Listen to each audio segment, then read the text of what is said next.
बच्चों, मैं सत्येंद्र सिंह। हम लोग बच्चों क्लास 12th के फिजिक्स जो चैप्टर नंबर 5 है वैद्युत धारा, उसमें हम लोगों ने बच्चों देखा था कि प्रतिरोध के बारे में, और हम लोगों ने ये भी देखा था प्रतिरोध को प्रभावित करने वाले कारक क्या क्या होते हैं। फिर हम लोगों ने पढ़ा कॉम्बिनेशन ऑफ रेजिस्टेंस। आज उसके आगे हम लोग बात करते हैं बच्चों स्पेसिफिक रेजिस्टेंस। इसको बच्चों हम लोग कहते हैं विशिष्ट प्रतिरोध। विशिष्ट प्रतिरोध इसी का बच्चों अदर नेम है, इसी का एक अदर नेम है इलेक्ट्रिक रेजिस्टिविटी। इसी को हम लोग कहते हैं वैद्युत प्रतिरोधकता।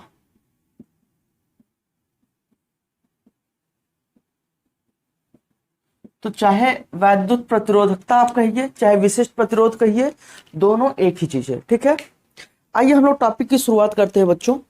हम लोगों ने देखा था कि जो रेजिस्टेंस होता है, जो रेजिस्टेंस वो डिपेंड किस पे करता है, एक बच्चों लेंथ पे करता है, एक बच्चों क्रॉस सेक्शन एरिया पे। क्रॉस सेक्शन एरिया जिसे हम ए से और इसे हम एल से डिनोट करते हैं या रिप्रेजेंट करते हैं। अगर हम लोग देखें तो जो आर होता है, प्रतिरोध होता है, वो लंबाई की क्या होता है, अनुक्रमणपाती होता है, डायरेक्टली प्रोपोर्शनल। इसका मतलब जितना हम लंबाई बढ़ाएंगे उसमें उस चालक तार में उतना ही रेजिस्टेंस का मान बच्चों क्या होता जाएगा, बढ़ता जाएगा।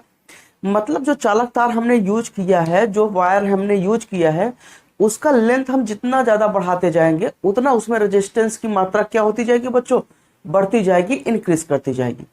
दूसरा बच्चों हम लोगों ने देखा था कि जो रेजिस्टेंस है वो क्रॉस सेक्शन एरिया के इनवर्सली प्रोपोर्शनल होता है। इसका मतलब क्रॉस सेक्शन एरिया अगर बच्चों हम लोग बढ़ा देंगे तो रेजिस्टेंस का मान कम हो जाएगा। फिर से जरा समझिए, एक ये एल लंबाई की क्या है, वायर है, इसकी लंबाई एल है और इसमें रेजिस्टेंस कितना है, आर, और ये बच्चों इसकी क्रॉस सेक्शन एरिया इतना है। ठीक है, अगर हम लंबाई को और बढ़ा दें तो इसमें रेजिस्टेंस का मान क्या हो जाएगा, बढ़ जाएगा। अगर ये लंबाई एल है, रेजिस्टेंस आर है, अगर हम इसको बच्चों लंबाई को 2l कर दें तो रेजिस्टेंस भी बच्चों कितना हो जाएगा, 2r हो जाएगा, दुगना हो जाएगा, क्योंकि जितना ये बढ़ेगा उतना ये भी बढ़ेगा। अब बच्चों यही जो हमारे पास तार था इतना बड़ा, अब इसी को हम लोग और मोटा कर दें, मतलब इसके क्रॉस सेक्शन एरिया का हम लोग क्या कर दें, यही एल लंबाई के तार को, इसका जो क्रॉस सेक्शन एरिया इतना है, इतना था बच्चों, अब उसको बढ़ा के हम लोग क्या कर दिए, इतना कर दिए। ठीक है, तो ये क्या हो जाएगा, क्रॉस सेक्शन एरिया। तो बच्चों ये आर इस पे क्या हो जाएगा, क्या कहते हैं, अगर ए का मान बढ़ जाएगा तो आर का मान कम हो जाएगा। समझ में आ गया? तो हम कह सकते हैं कि ये जो आर है ये इन दोनों पे डिपेंड करता है। तो बच्चों हम इनको साथ में लिख सकते हैं कि नहीं, एल अपान ए। अब आप जानते हो कि अगर कोई भी प्रोपोर्शनल चिन्ह लगा है, अगर अनुक्रमणपाती का चिन्ह लगा है, जैसे आप इस अनुक्रमणपाती का चिन्ह आप हटाओगे वैसे ही बच्चों एक यहाँ पर क्या आ जाएगा, कांस्टेंट आ जाएगा। तो बच्चों आर इक्वल टू यहाँ एक कांस्टेंट रो आ गया, एल अपान ए। अब ये बच्चों आपका फार्मूला बन गया। ये जो बच्चों यहाँ पर रो है, यही रो बच्चों आपको कहलाता है स्पेसिफिक रेजिस्टेंस कहलाता है। क्या कहलाएगा बच्चों, स्पेसिफिक रेजिस्टेंस कहलाएगा या विशिष्ट प्रतिरोध कहलाएगा, या इसी को बच्चों हम लोग रेजिस्टिविटी भी कह सकते हैं, रेजिस्टिविटी भी हम लोग कह सकते हैं। ठीक है, समझ में आ गया कि नहीं? तो ये जो आपका है ये एक कांस्टेंट है, जो ये रो है इसे हम लोग रो बोलते हैं, रो। ठीक है, और ये बच्चों क्या है, एक कांस्टेंट है। कांस्टेंट का मतलब बच्चों नियतांक होता है, और नियतांक का सीधा सीधा मतलब ये होता है कि अगर इसमें जितने भी वेरिएबल हैं, आर है, एल है, ए है, रो तो भाई कांस्टेंट ही है। अगर रो कांस्टेंट है तो हम यहाँ पर एल और ए का मान अगर हम बच्चों चेंज करेंगे, एल, ए और आर का मान चेंज करेंगे, लेकिन रो के मान पे कोई प्रभाव नहीं पड़ने वाला। ठीक है, समझ में आ गया? तो यहाँ पर इन सब तीनों वैल्यू को हम चेंज कर देंगे, लेकिन रो पर कोई प्रभाव पड़ने वाला नहीं है, क्योंकि रो एक कांस्टेंट है और कांस्टेंट का मान कभी भी चेंज नहीं होता है। ठीक है, इतना समझ में आ गया।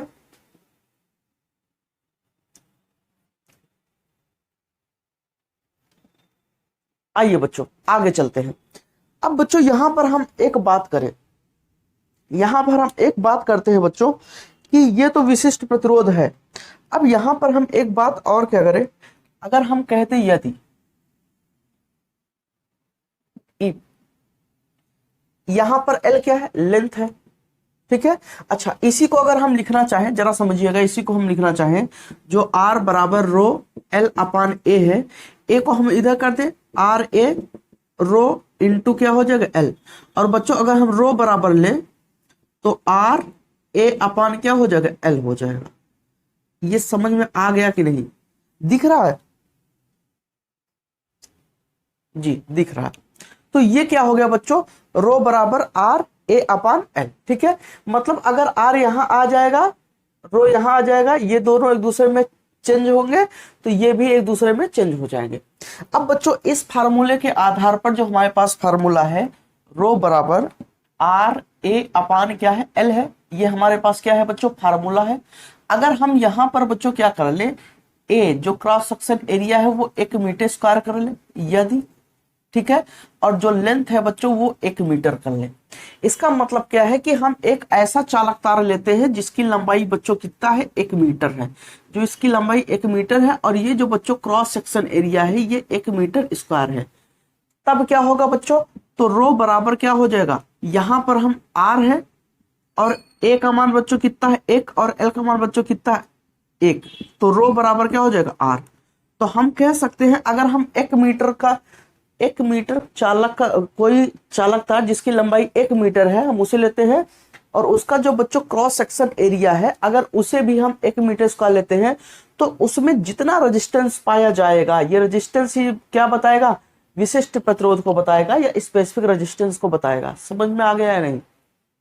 मतलब कि अगर हम एक चालक तार ले लिए, हमने कहा बच्चों ये एक चालक तार है, इसकी जो लंबाई है वो बच्चों कितनी है, 1 मीटर है। इसका जो क्रॉस सेक्शन एरिया है सामने से देखने पर जो दिखता है वही क्या होता है बच्चों, क्रॉस सेक्शन एरिया। अगर ये बच्चों क्रॉस सेक्शन एरिया अगर 1 मीटर स्क्वायर है और ये लंबाई 1 मीटर है, तो इसमें जितना रेजिस्टेंस इस चालक तार में उपस्थित होगा वही रेजिस्टेंस की जो मात्रा है वो बच्चों कहलाएगी विशिष्ट प्रतिरोध कहलाएगी या स्पेसिफिक रेजिस्टेंस, या तो बच्चों इसे हम लोग क्या कहेंगे, रेजिस्टिविटी कहेंगे। बोलो समझ में आ गया कि नहीं? बच्चों कई बार आपका यहाँ पर यह भी कहता है कि कहते हैं इसका परिभाषा लिखना है, तो हम बच्चों यहां पर इसको ऐसे लिख सकते हैं, किसी चालक के प्रतिरोध, किसी चालक के प्रतिरोध, प्रतिरोध की प्रतिरोधकता, किसी चालक के प्रतिरोध की प्रतिरोधकता अथवा विशिष्ट प्रतिरोध, विशिष्ट प्रतिरोध उस चालक के 1 मीटर लंबे तथा 1 मीटर स्क्वायर अनुप्रस्थ काट के क्षेत्रफल, अनुप्रस्थ काट के क्षेत्रफल वाले टुकड़े के प्रतिरोध के बराबर होता है, प्रतिरोध के बराबर होता है। ठीक है बच्चों, ये बच्चों इसकी क्या हो गई बच्चों, परिभाषा हो गई। समझ में आ गया? ठीक है बच्चों, तो हम कह सकते हैं कि किसी चालक का जो रेजिस्टिविटी होता है वो क्या होता है, अगर हम एक मीटर लंबा चालक ले लें और उसका जो क्रॉस सेक्शन एरिया है, अनुप्रस्थ काट का क्षेत्रफल है, अगर बच्चों 1 मीटर स्क्वायर है, तो उस टुकड़े में, उस चालक का जो तार का टुकड़ा है 1 मीटर का, उसमें जितना रेजिस्टेंस उपस्थित होगा वही बच्चों क्या कहलाएगा, विशिष्ट प्रतिरोध या बच्चों प्रतिरोधकता कहलाएगा। बताओ इतना समझ में आ गया या नहीं? ठीक है, अब बच्चों आगे बढ़ते हैं। ठीक है,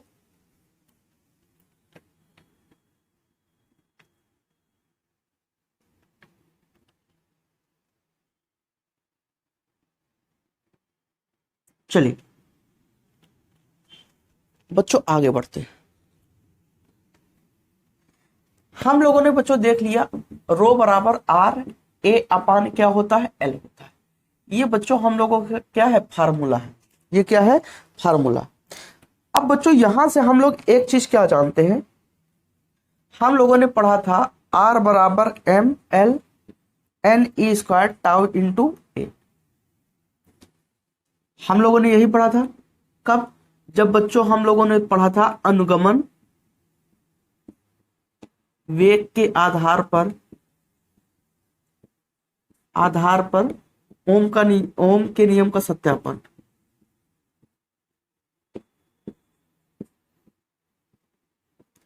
वहां पर बच्चों हम लोगों ने इस चीज को पढ़ा था। अगर बच्चों आर की वैल्यू यहां पर हम पुट करते हैं तो क्या होगा, रो बराबर क्या हो जाएगा, यहां पर आर ए अपान एल है, हम वैल्यू को बच्चों पुट करते हैं।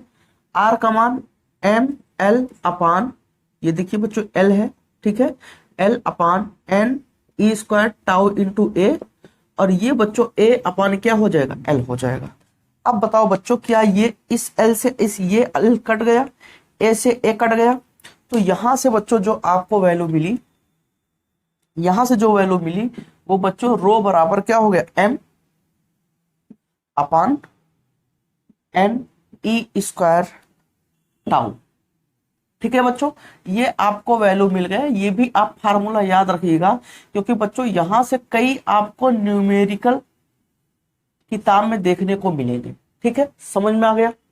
अब एक चीज ये बताओ बच्चों, ये जो फार्मूला है यहां पर आप लोगों ने देखा था, अगर हम देखें यहां पर m क्या है, मास ऑफ इलेक्ट्रॉन,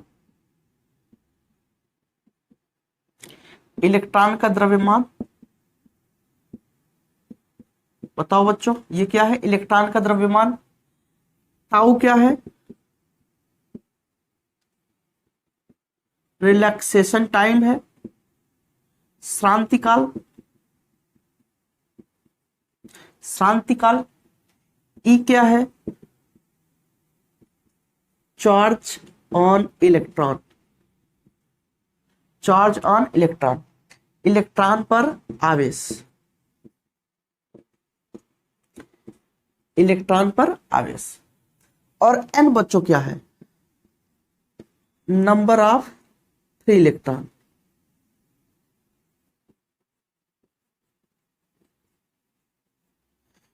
इन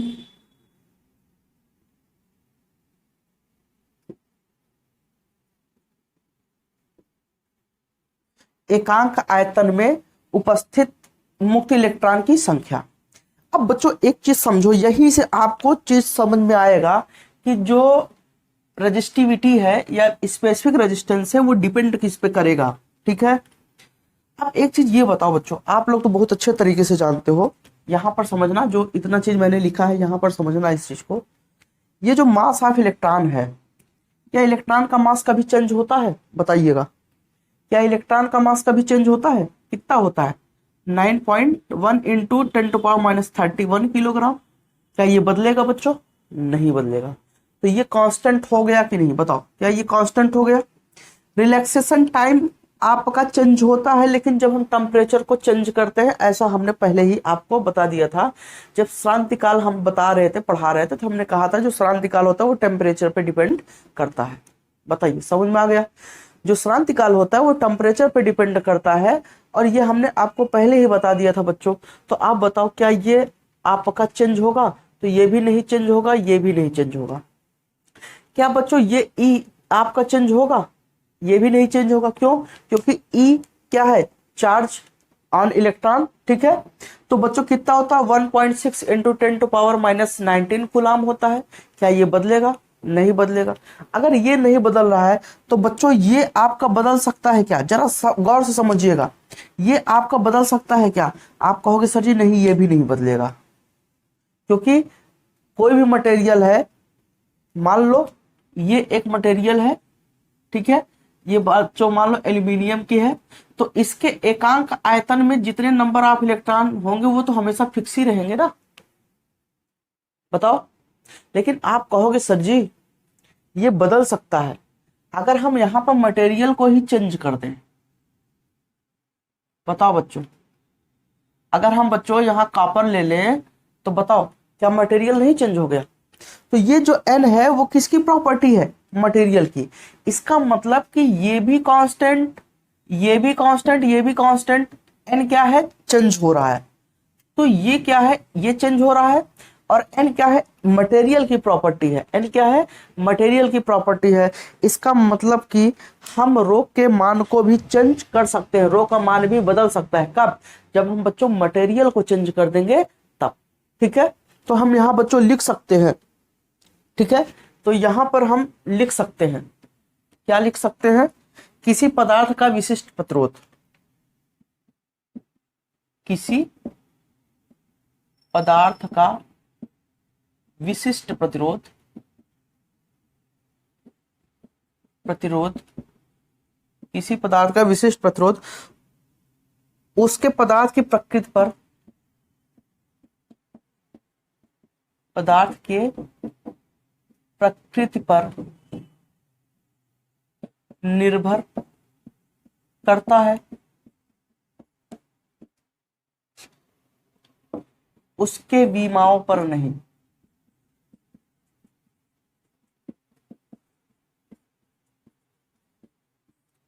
समझ में आ गया? इसका मतलब बच्चों क्या है कि अगर हमारे पास एक ये वायर है, इसकी बच्चों लंबाई L है, इसका क्षेत्रफल A है, ठीक है, और एक ये हमारे पास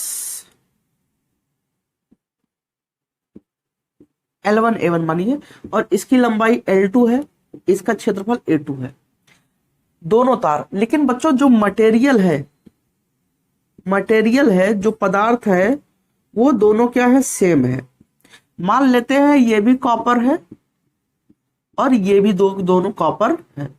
तो बच्चों क्या दो के दोनों का जो रो का मान होगा वो क्या होगा? सेम होगा। लेकिन याद रखिएगा, हम डायमेंशन को चाहे चेंज करें चाहे ना चेंज करें कोई फर्क नहीं पड़ेगा, लेकिन जैसे हम मटेरियल को बच्चों चेंज कर देंगे वैसे ही बच्चों क्या हो जाएगा? स्पेसिफिक रेजिस्टेंस का मान क्या हो जाएगा? चेंज हो जाएगा, विशिष्ट प्रतिरोध का मान चेंज हो जाएगा। समझ में आ गया? अगर बच्चों ये एल्यूमिनियम होता, ये कॉपर होता, अगर बच्चों हम यहां पर क्या कर देते, ये एल्यूमिनियम होता और ये कॉपर होता, तब बच्चों क्या होता? ये रो1 हो जाता और ये क्या हो जाता? रो2 हो जाता। समझ में आ गया? क्लियर हो? तो इतना बच्चों ये क्या था?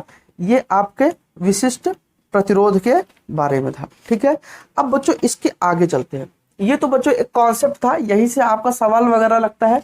लेकिन बच्चों कई बार यूपी बोर्ड की परीक्षा में यह पूछा गया है कि विशिष्ट प्रतिरोधकता को या क्या कहते हैं, प्रतिरोधकता को या विशिष्ट प्रतिरोध को धारा घनत्व और वैद्युत क्षेत्र के रूप में लिखिए। तो कई बार क्वेश्चन 2 नंबर में दे दिया गया है, तो बच्चों उस रूप में भी हम लोग, उस फॉर्म में भी हम लोग लिख लेते हैं, ताकि अगर आपकी परीक्षा में पूछा जाता है तो आप वहां से कर सकते हो। ठीक है, समझ पा रहे हो ना? कमेंट में जरूर आप बताया करो। ठीक है,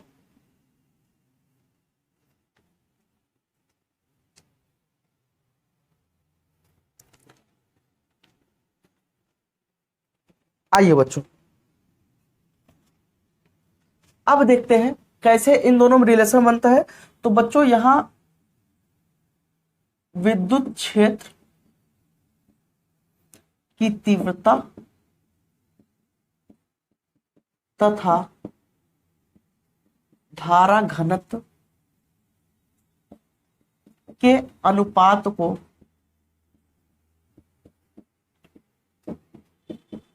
चालक की प्रतिरोधकता कहते हैं। प्रतिरोधकता या विशिष्ट प्रतिरोध कहते हैं।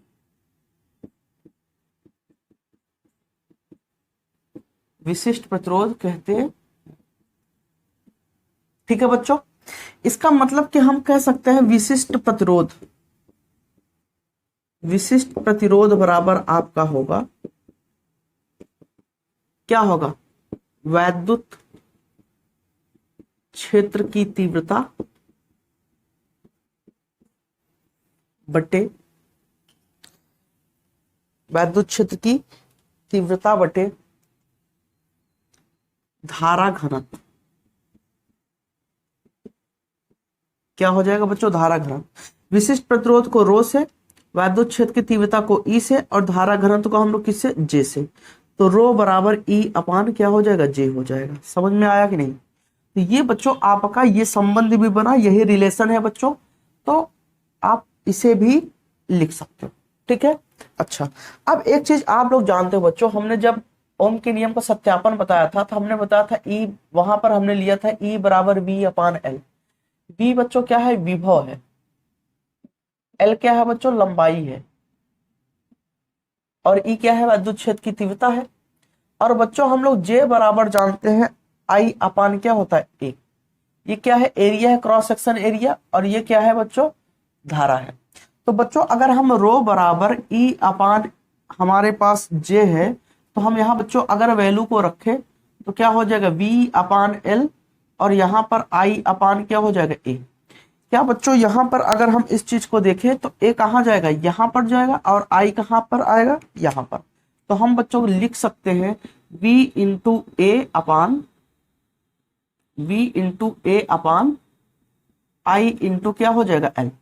अब यहां से हम लेंगे रो बराबर, क्या v अपान आई बच्चों क्या r हो जाएगा, और a अपान एल। तो बच्चों यहां से भी ये फार्मूला आ सकता है, समझ में आ गया। तो यहां से भी आपका ये फार्मूला आ सकता है, आप यहां से देख लीजिएगा, ठीक है। ये इंपॉर्टेंट टॉपिक है और यही से बच्चों कई क्वेश्चन बनेंगे, ठीक है। तो आप इसे अच्छे से समझ लीजिएगा, ठीक है। मिटाएं इसे।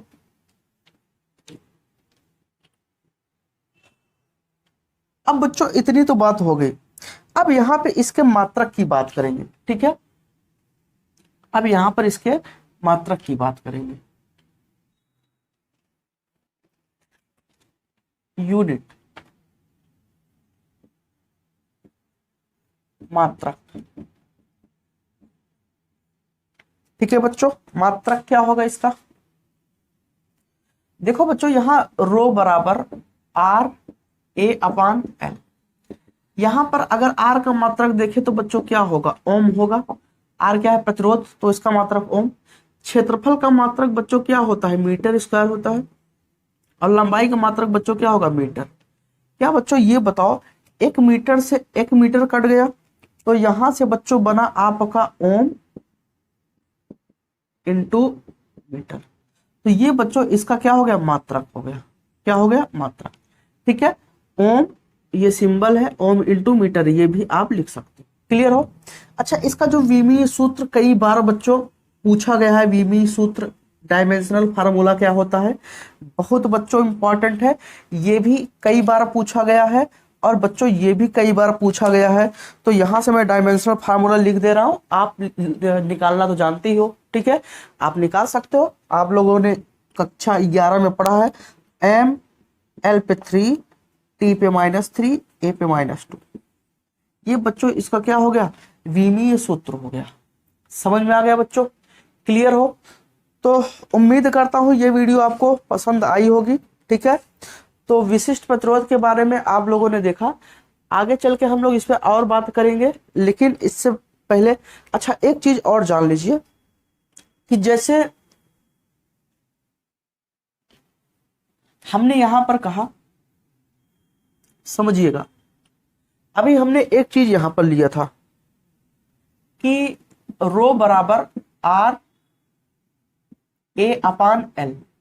तो हमने यहां पर एक चीज लिया था कि if L equal to 1 metre और A equal to 1 metre square, ठीक है। अगर बच्चों ये चालक तार मान लो ले ले,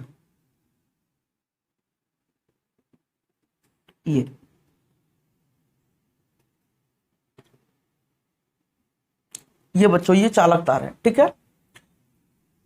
ऐसे थोड़ा लेते हैं,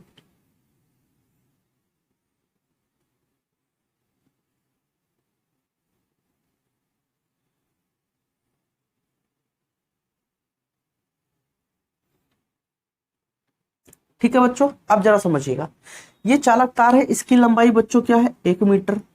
इसकी बच्चों ये लंबाई क्या है, 1 मीटर, और ये बच्चों क्या है, 1 मीटर, ठीक है।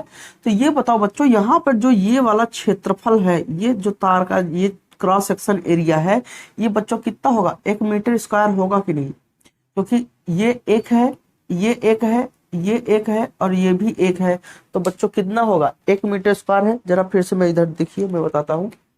अगर बच्चों ये वाली 1 मीटर, ये वाली 1 मीटर, ये वाली 1 मीटर, ये वाली 1 मीटर, तो इसका जो क्रॉस सेक्शन एरिया होगा, क्षेत्रफल होगा, वो बच्चों कितना होगा, 1 मीटर स्क्वायर। अब बच्चों अगर हम यहाँ से जोड़ दिए, यहाँ से हम जोड़ दिए, तो यहाँ लंबाई क्या है, ये। तो बच्चों एक चीज याद रखिएगा, अगर आपने तार से जोड़ा है, ये मान लो एक क्यूब है, हमें इसमें क्या ज्ञात करना है, विशिष्ट प्रतिरोध का मान ज्ञात करना है यहाँ पर। तो हम हमेशा जब भी विशिष्ट प्रतिरोध लेंगे, तो आपने कहा सर जी हमें ये क्षेत्रफल मिल गया, तो याद रखिएगा जब भी आप इसमें तार लगेगा, तो ये जो तार लगा है ये हमेशा इसके विपरीत वाले के कहते हैं फेज से निकलेगा, हमेशा यहां से निकलेगा, तब मान्य होगा।